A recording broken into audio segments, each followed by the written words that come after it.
My name is Amal El Samarai. Until 2013, I was the Deputy Director of Children's Hospital in Baghdad.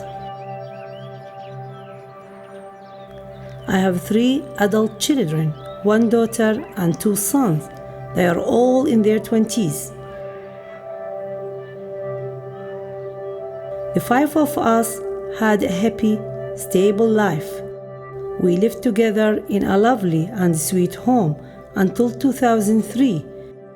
After that, everything changed.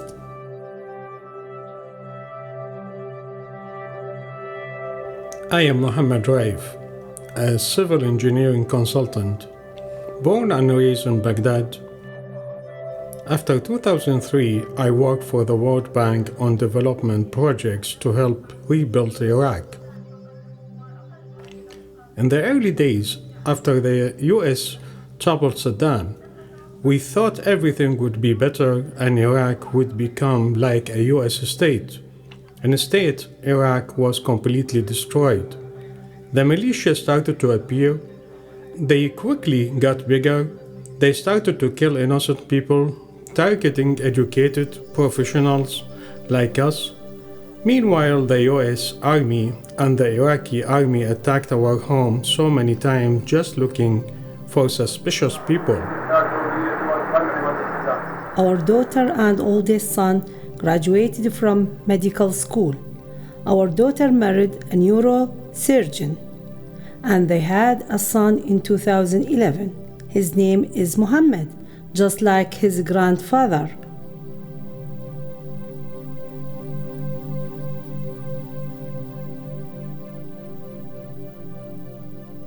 Our youngest son graduated from engineering college, but he stays locked inside our home in Baghdad all the day. We don't want him to leave our home or get a job. We are afraid for his life. In 2011, the United States government decided to leave Iraq. We thought it would be a good idea to leave Iraq too. My brother-in-law fled to the United States in 2009, and he sponsored our application for refugee status. 2 years after we first applied for refugee status, we were finally granted an interview with the United States Department of Homeland Security. 2 weeks later, we found out that our youngest son could not be part of our application because he was over 21 years old. He was considered an adult and not a close enough relation for my brother-in-law to sponsor.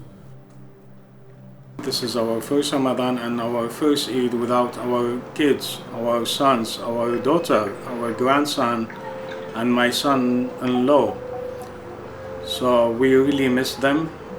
We try to connect with them by internet, by Skype. It seems there's unusual circumstances, so I cannot get them by internet. It's difficult to connect them on such occasion.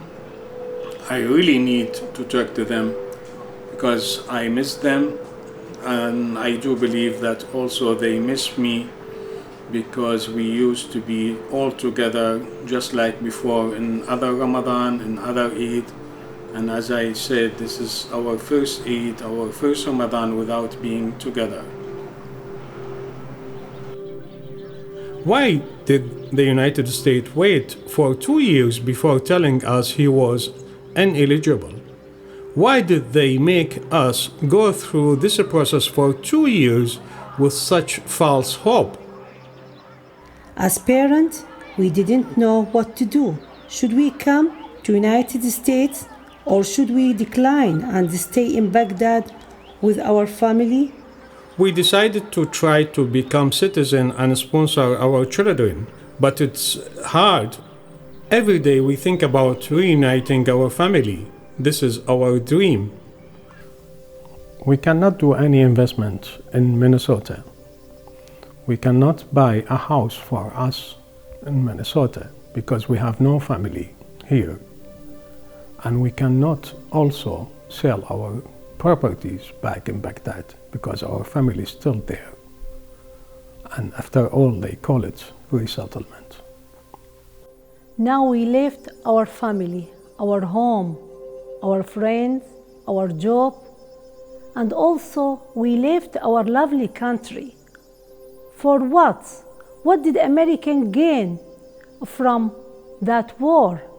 Just to change the regime or hand the country to the extremists, terrorists, to destroy it and give them chances to kill innocent people?